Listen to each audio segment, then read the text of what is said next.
I am the Tofu Golem. Please enjoy the video. In this video, I will explain how to make delicious fishball sauce. First, gather your essential ingredients. You'll need about 1/4 cup of soy sauce, 2 tablespoons of vinegar, and 1 tablespoon of sugar. Also, prepare some minced garlic and chopped onions. Having these ready will make the cooking process smooth and enjoyable. Next, combine your liquid ingredients in a small saucepan. Pour in the soy sauce, vinegar, and water. Stir in the sugar until it fully dissolves.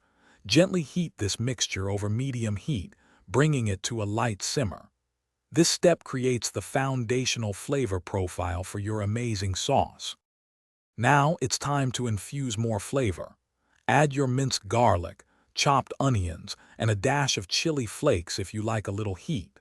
For thickening, mix 1 tablespoon of cornstarch with 2 tablespoons of cold water to create a slurry. Gradually whisk this into your simmering sauce until it reaches your desired consistency, usually taking about 1 minute.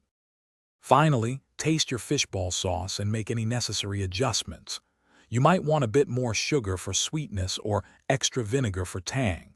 Let it cool for a few minutes to allow the flavors to meld perfectly. Serve this delightful sauce with your favorite fish balls. Also, for a truly insightful read, check out the book on money linked in the description, along with other fantastic deals. Thanks for watching. Consider subscribing if we helped you today.